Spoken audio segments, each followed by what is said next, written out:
suffering? Is a life in Christ without suffering? Is it devoid of pain and difficulties? I would hasten to say that it gets worse. It did for me. I mean, I had a great life.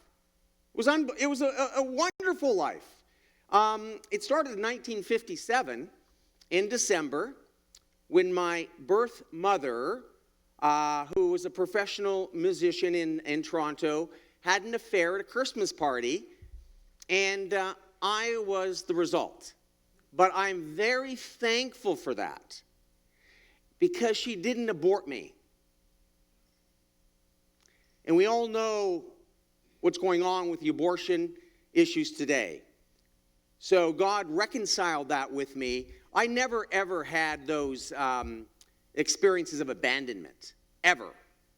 But when I came to Christ, I certainly felt more blessed. And I had many conversations with my mother in prayer, my birth mother.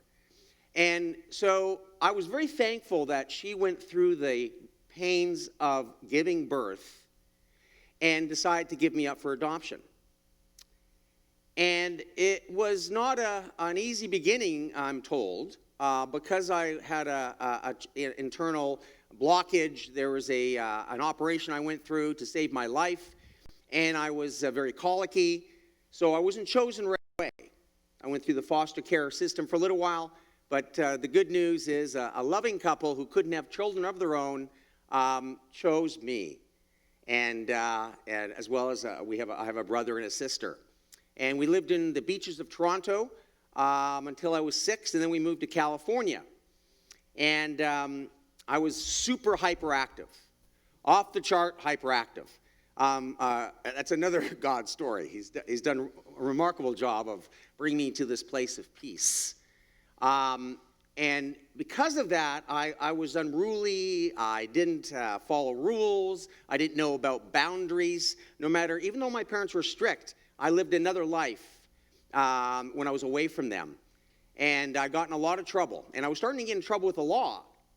And my parents decided it might be wise to move back to Toronto.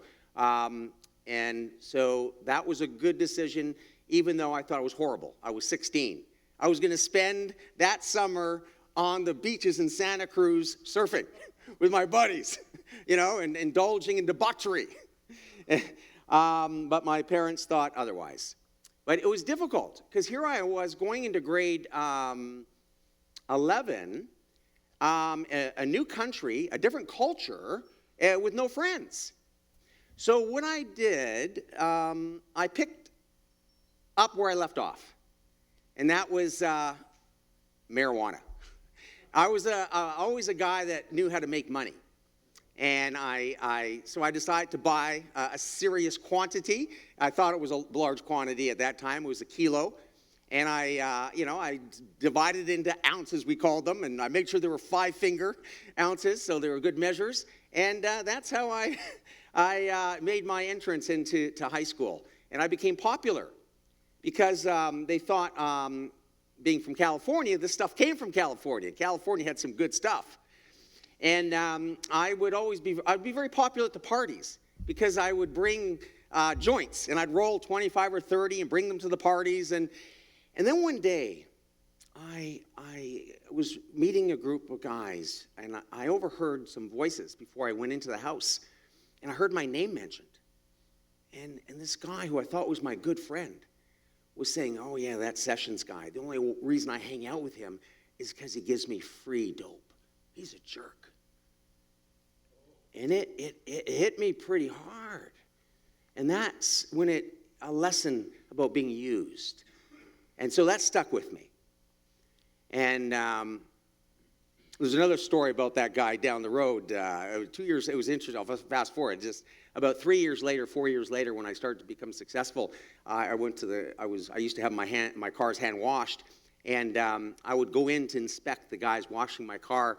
And I recognized that guy that was washing my rims. It was that guy that spoke ill of me 4 years earlier.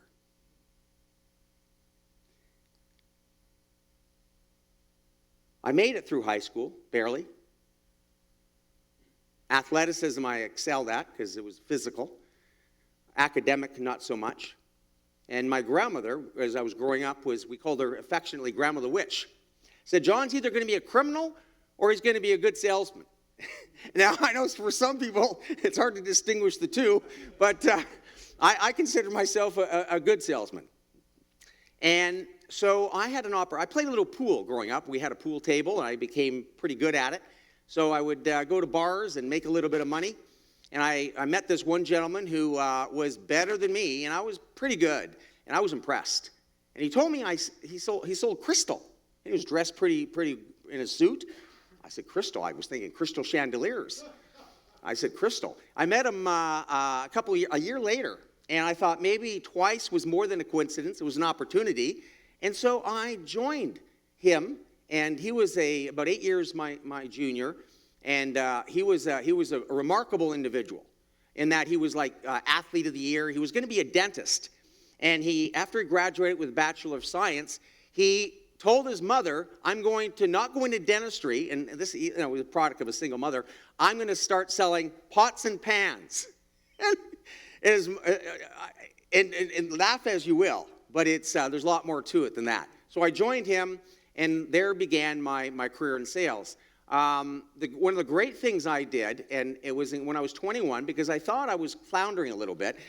Before I started my first day in sales, I was 19, I was partaking in debauchery, and I ended up with a DUI and rolling my car.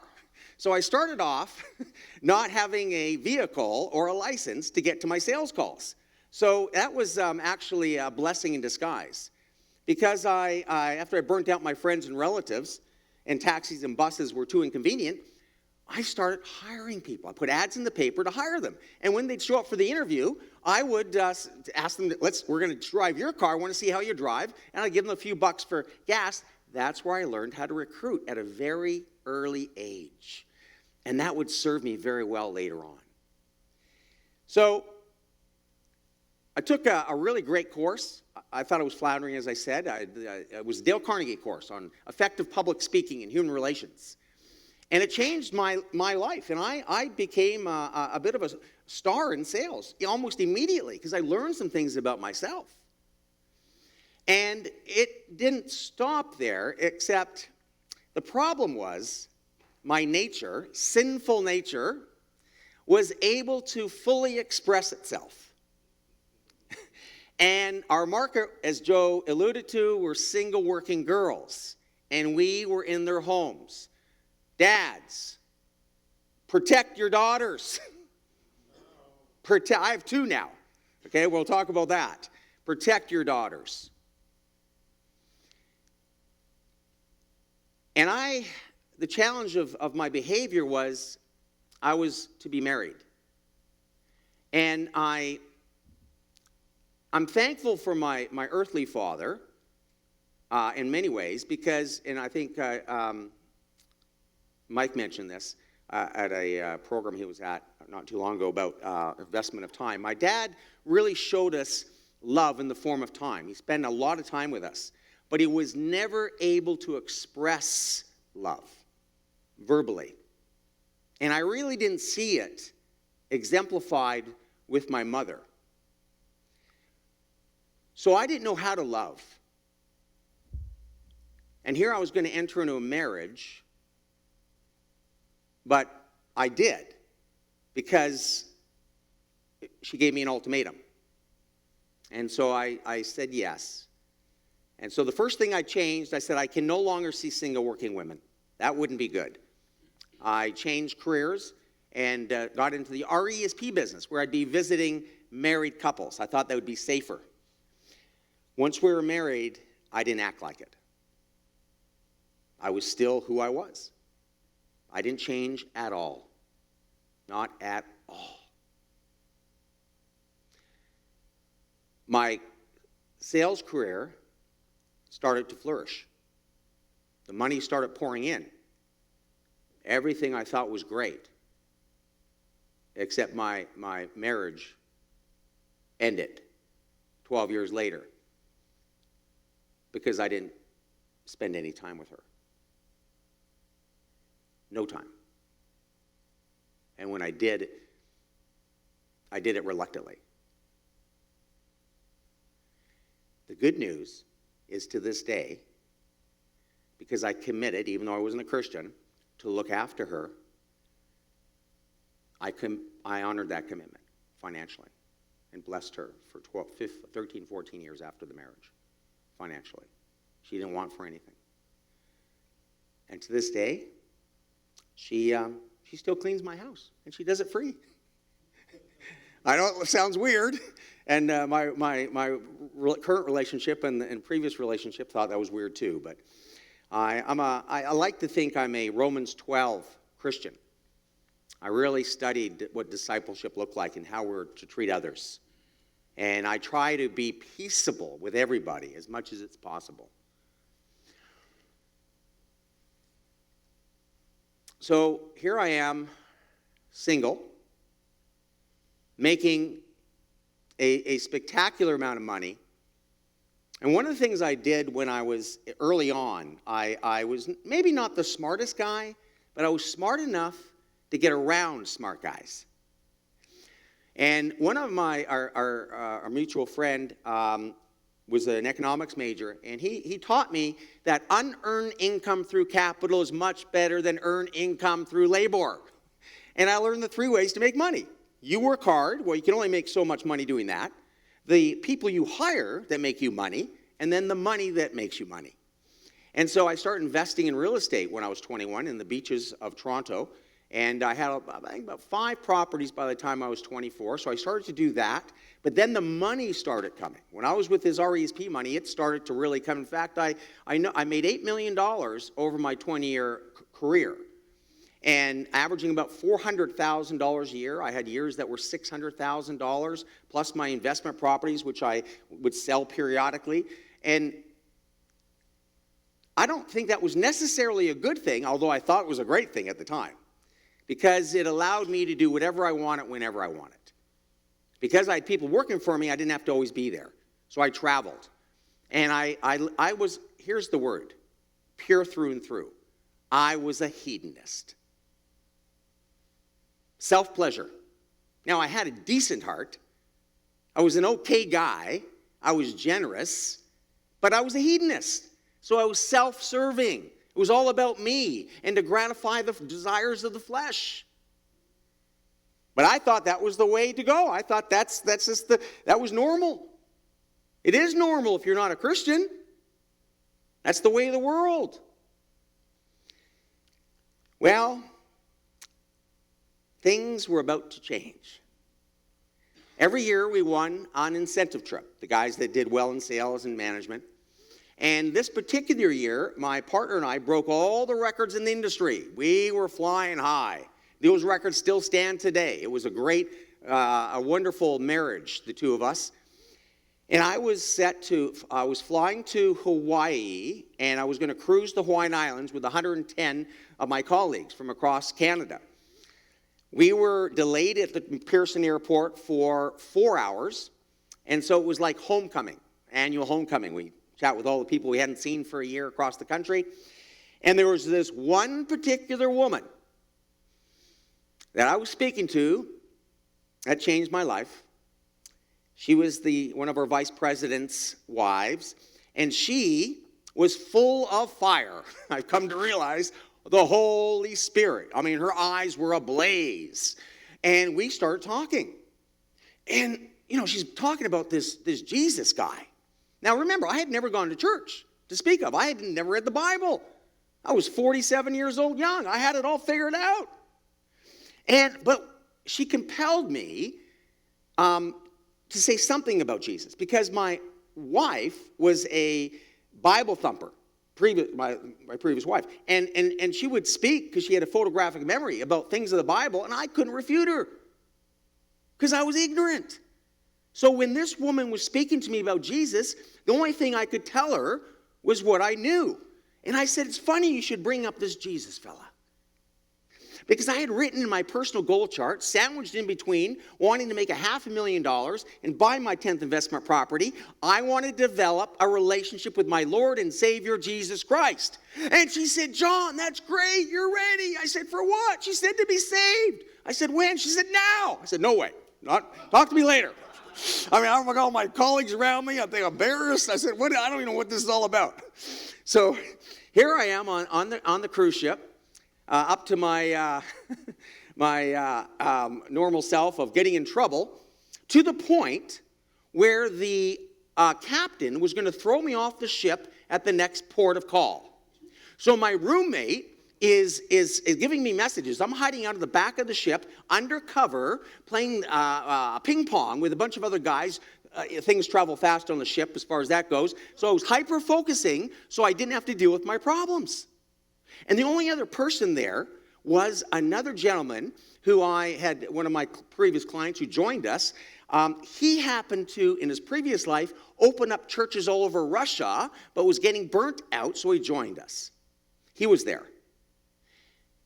No one else out of 110 people in the company saw me, because they're out there, enjoying the sun. All of a sudden, who shows up? Yeah, Susan Lewis, that evangelist, and her husband, who grew up in a missionary family.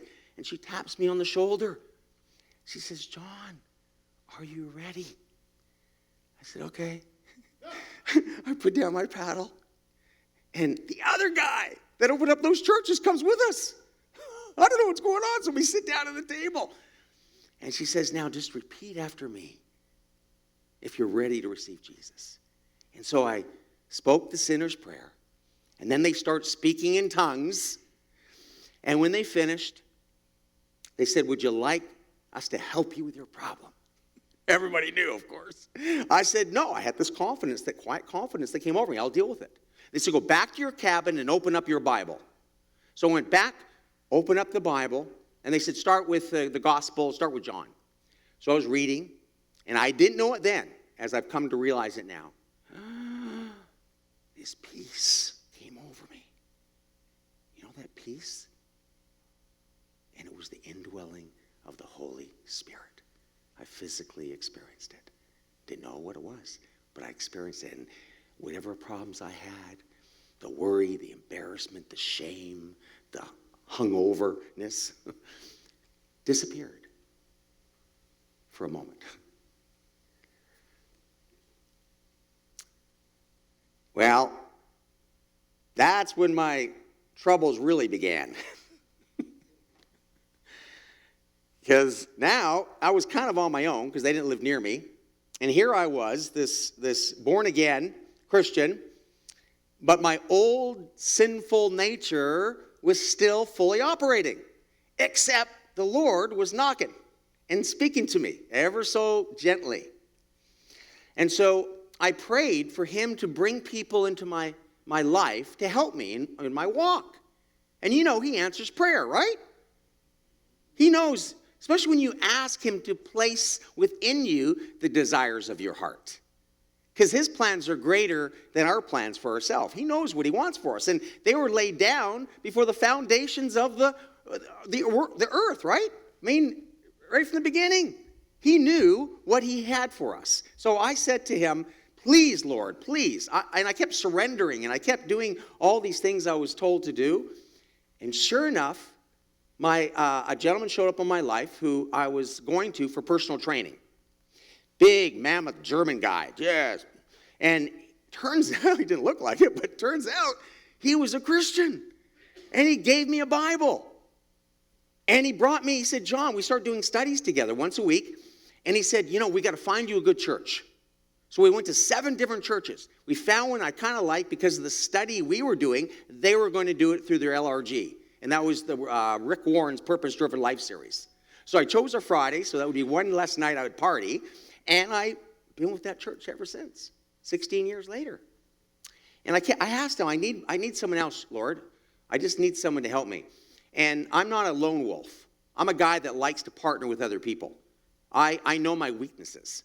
I have a few strengths, but I have lots of weaknesses. So he I was going through a hiring process, and some guy came to me to work for me, and I said, no, it's just not going to be a good fit. He came back a month later with a detailed business plan, and I was blown away. I said, you're hired. Turns out he was my mentor and continues to be 16 years later.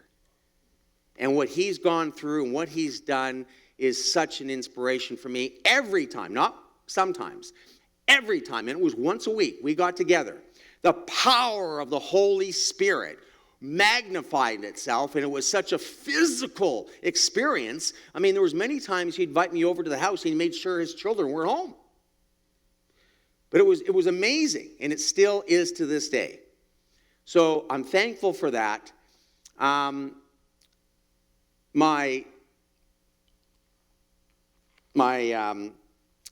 Something happened too at that very time that I was saved.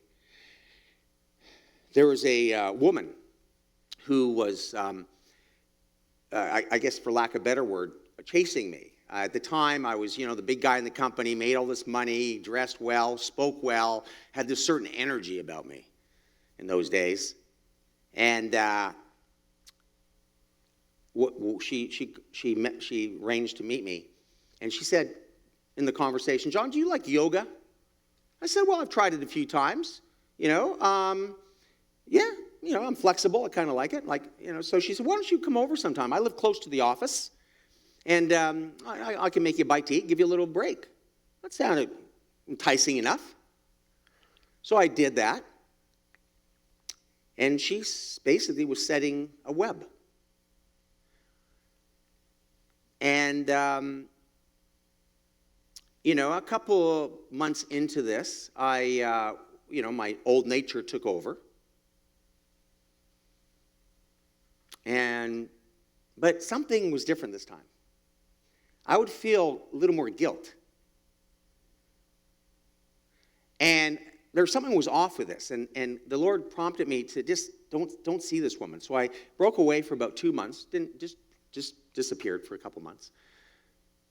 Cell phones weren't as popular as they are now. It was about 15 years ago. And then we connected again, and she said to me when we first met, after that disconnect, I think we should have a child. Out of the blue. And I said, are you crazy? I'm a 47-year-old bachelor. I can't have children. I was married for 12 years, couldn't have them. Besides, you're my Wednesday girl. That's how I spoke. And she had a handicapped son. Tragic. Came from Yugoslavia, escaped the war, Bosnia, the Croatia War, Serbian-Croatian War. And she came over, barely speaking English, with her husband, brought him over after she arrived. And she basically had a child that was challenged in every way you could imagine. And he left her, hardly speaking English, with $30,000 of his debt. So I started to mentor a little bit in the business, is what happened. Now, unbeknownst to me. Just I did that with a lot of people. But she was like the best student. She was a sponge. And so she wanted more, though. She wanted more. And I understand why now. So 2 weeks later, she said she was pregnant. I was shocked. I'm not a fatherly guy. Not even a husband material. I'm a single bachelor who's been born again, but still his old soulless nature is still raging. And so, good thing my friend was a counselor. And he said, John, you're in now.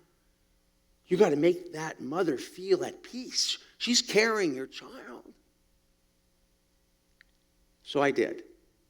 God helped with that.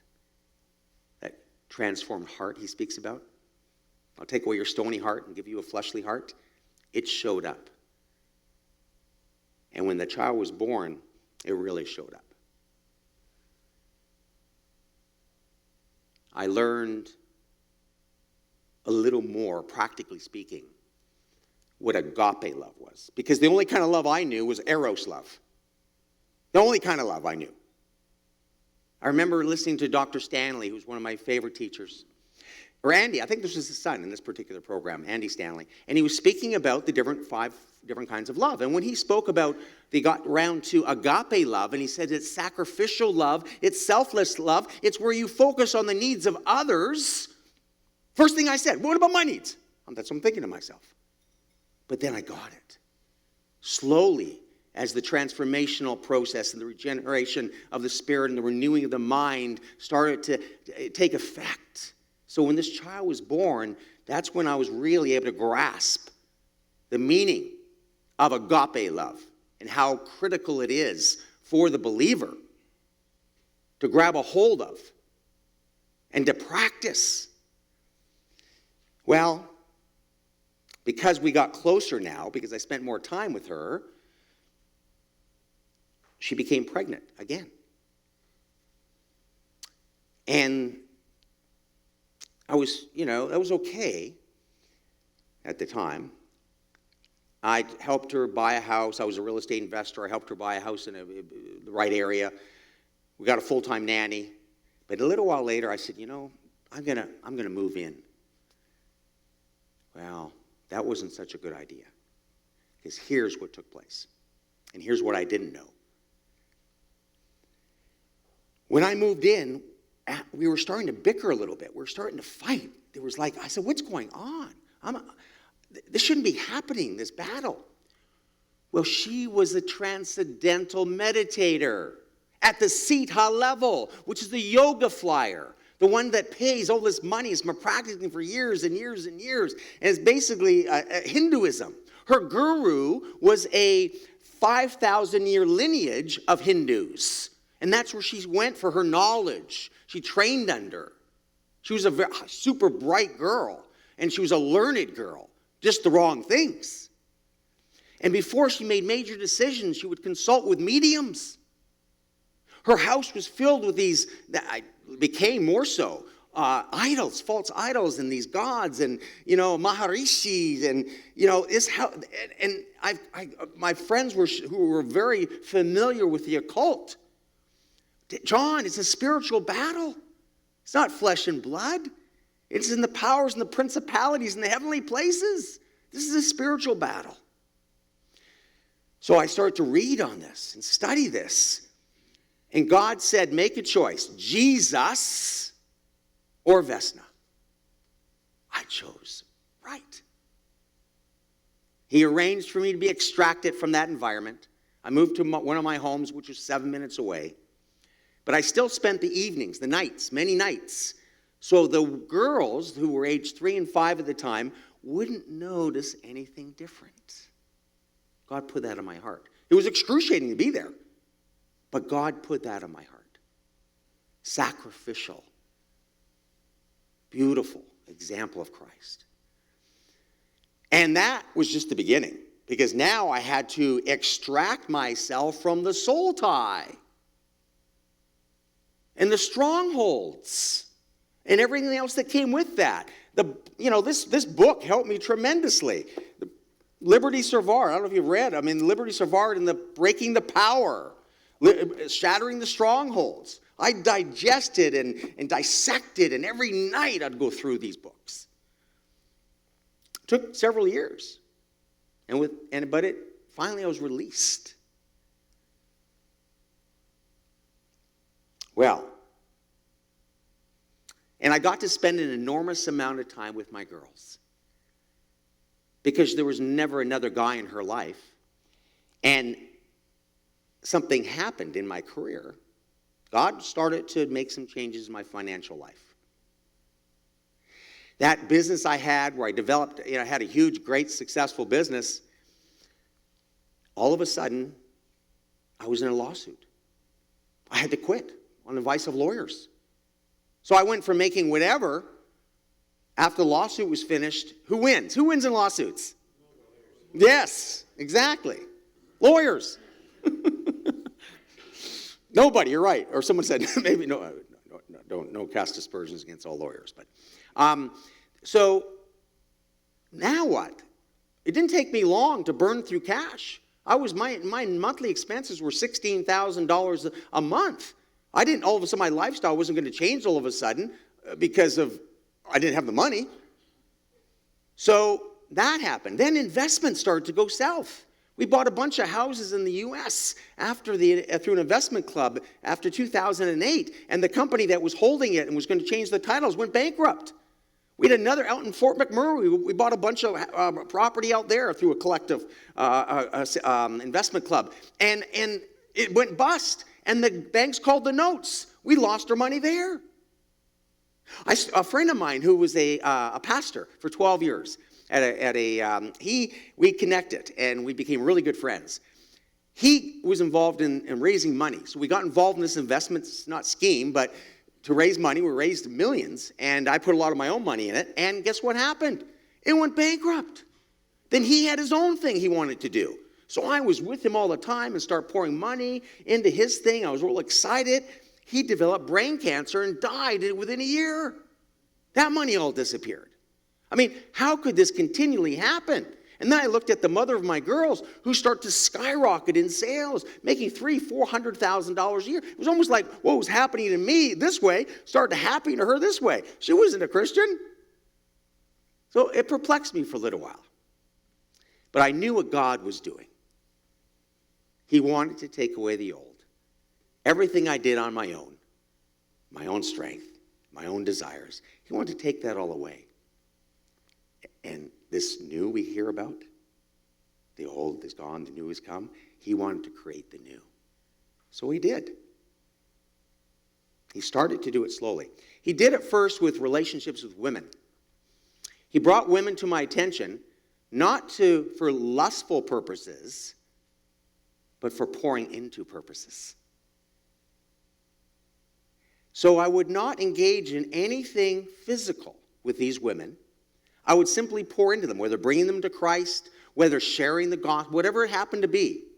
And then finally, he had me help a woman, bring her to something called Alpha. Anyone been to Alpha? And so I brought her, not from me, I didn't need this, but I brought her to the Alpha course to help her. And there was a group, and after 12 or 13 weeks, everybody comes friendly, and we're exchanging phone numbers, and there's one girl that got my attention. So the Lord said, give her a call after it was over. So I gave her a call, and I offered her to come over to my house for chai tea, and authentic chai tea. It's one thing I learned from the mother of my girls. And she came over, and we talked, and it was a good meeting. And she came over again. This time my children were with me, and she was kind of shocked because she saw me at church, and she thought my children were my grandkids. Because remember, my first child came when I was 47, the second one when I was 49. I'm 61 now, and they're 13 and 15. And her kids were already grown up. But that wasn't the purpose initially. He had me engage with her. So for 18 months, I poured into her. I decided to seek the second most highly rated expository preacher, as voted upon by his peers in North America, as our teacher, and that was Chuck Swindoll. Number one was Billy Graham. And so we studied Chuck Swindoll and his teachings. And then we'd pray. And she was a nurse, so she had these crazy hours, so I had to adapt her schedule. And here's what often happened. I was leaving her house maybe at 1 or 2 in the morning, and I'd stop at the stairs. I would be in the stairs below her, she'd be in the stairs above me, and my back was turned to her. There was no physical contact, and I'd pray through the Holy Spirit. And slowly, of doing this over and over and over again, things started to change in her and shift, and her walls started coming down, and she started to open herself up because she was so hurt and so filled with pain. And then she started to be vulnerable. And in that vulnerability, she shared a few things. Her heart. And then God spoke to me. This is the gift I want to give you for your obedient son. And we're engaged to be married. But I'm doing it right this time. So when Joe saw me, I had no thought of Joe, nothing against Joe. I was always all focused on the Lord. I was focused on what he wanted me to do. So I'd be going to marriage courses. And I'd invite her, just marriage courses. I wanted to get it right this time, as did she. And so that's where I met Joe. It was a marriage program. So I did a lot of these things. I want to do it right. And one of the books that I love, I don't know if you've read Tim Keller, but the meaning of marriage, I had no clue. Marriage is supposed to represent Jesus and the church. I thought it was all about me.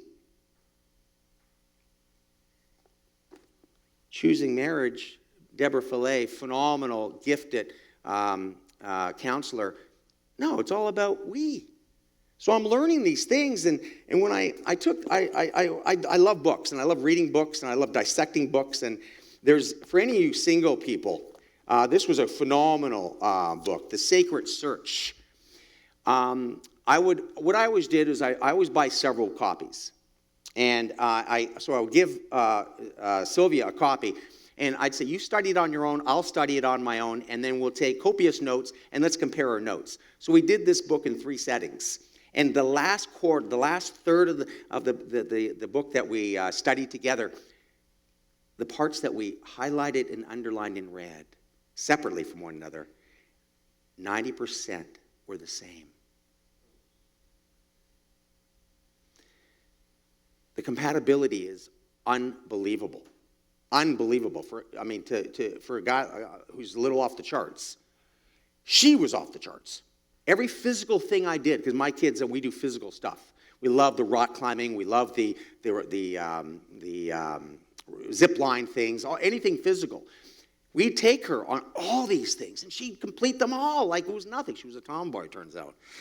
So God knows what he's doing, and she has a heart. And I won't get into all the details there, but that's one thing he's done.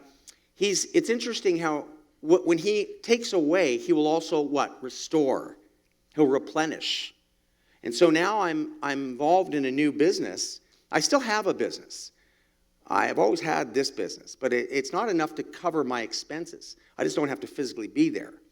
Because my expenses are still, I have a certain, I don't know, I don't think it's bad to have a certain taste for life, but I think what he wants to do with me today is something different than I've ever done before. So if my life and if your life resembles the old, so the new life resembles the old life, is there any change?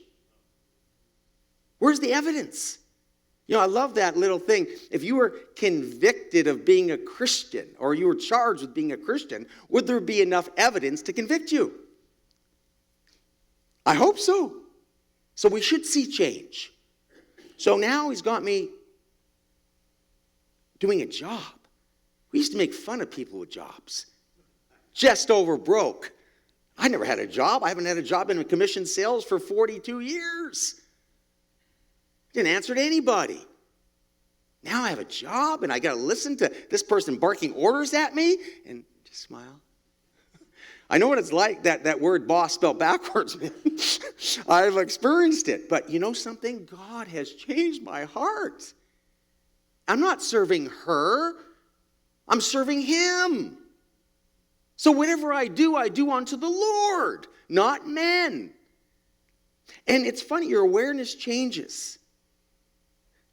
The other day, the guy that was supposed to be training me, I was out on a sales call with him, and the person that they were seeing, they were engineer types, very cerebral. We don't want to know the history of your company. Get to the bottom line. And the sales guy, completely showed his attitude. And he started writing out the quotes and just handed it to them. And the customer said, "Aren't you going to explain this to me? You're being very rude." And afterwards I had a chance to speak to this gentleman about Jesus. I said, the Last Supper, Jesus got down on his knees, and he washed the disciples' feet. We're called to serve others. The first will be last. The last will be first. That's our calling, to serve and sacrifice. Does our life resemble that? Does it look like that? Do I want to be these homeless shelters that God has me going to consistently? No, I really don't.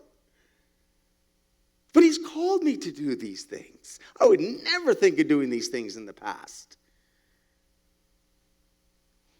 But my life doesn't belong to me. It belongs to him. I'm no longer my own. I'm his. And I have to daily surrender. It's not a one-time thing. It's an everyday thing. And I asked the Lord to help me take the white knuckle grip off the reins of my life, and for him to be the CEO, the COO of my life, take control and do what with it as he will. And I see what he's done. 180 degrees from that life, which I don't even almost honestly like talking about necessarily, because I've stepped into this new life. And I see it starting to magnify itself. Because I'm allowing him to take charge. Do we give him enough room in our life? Is he just a visitor? No, I've given him the deed to my house. He owns everything. He's a permanent resident. And I see the result of doing it his way and not my way. So I think one thing that's important is that any of us, when we listen to somebody, we need to listen to somebody who has actualized what they're speaking about, actually lives it. And one of my biggest issues was lust. Not just, I was addicted. Now that I look back at it and start to have some things explained to me, because I would do, at these homeless shelters, I see a lot of addicted people. And it's drugs or alcohol, the stuff that's normal. But this sex thing, it's an addiction. It can be if it goes too far. I was possessed every waking moment, every thought. Well, God has taken me from that place to now being able to establish safe boundaries. So there are no sleepovers with my girlfriend. Would that be a safe boundary? No. And we do have chemistry. There was no infatuation. There was none of that. We didn't, because that wasn't how it was. That's not how it was started. Is there chemistry? Absolutely. God is not going to put me with someone who's not fiery. But there's a time and a place. And I want to do it his way, not my way. So he's able to do that. Control those passions and those lusts. And what a great church. What's that course called again? Valiant Men. I almost want to come to this church. That sounds like a phenomenal course. Who doesn't need that? There was another book I don't have here, but I studied. It was Joyce Meyer's Battlefield of the Mind, a phenomenal Every Man's Battle. I love Cloud and Townsend, and I haven't taken that course, but for men that need that help, which all of us do, Kryptonite was another great book. So I just want to close, guys, in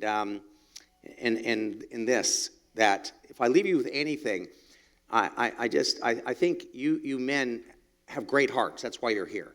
And you understand the importance of fellowship, hence you being here. You could be somewhere else. Absolutely. But I believe the reason you're here is because you want to be better men. You want to be better godly men. You want to be better godly husbands. You want to be better godly fathers. You want to be better godly friends. And you want to be leaders wherever your sphere of influence takes you. And that's what we're all called to do, is lead wherever we are, whatever environment we're in. And I see the problems in this. We're not supposed to be passive. We are supposed to be men of courage. And we're supposed to be the light and the salt. Wherever we are, whatever we do. True? And so we need this. Don't we need that infilling? We need good food. And man, God was speaking through me. I threw off a lot of the stuff. I had a few things I wanted to say. There's a few more things I did say, but I asked to be used by God.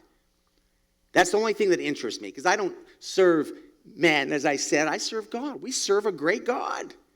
That's what it's all about. We need to be who God has designed us to be so we can speak the things he wants us to speak. And how can we do that if we're not filled up by him? Never lag in zeal or earnest endeavor. Be aglow with the Spirit, serving the Lord. Disciple 12:11, Romans 12:11. This is what he's asking. And I don't know about you, but I'm excited. I used to be. Here's how it's changed for me. They say there was this saying that, there are many of us that are very enthusiastic and cannot wait to get up in the morning. But the problem is most of them are 5 years of age or younger. Right? But and that was my this enthusiasm. I used to have, it was this energy, and but this godlike, oh yeah, right. No.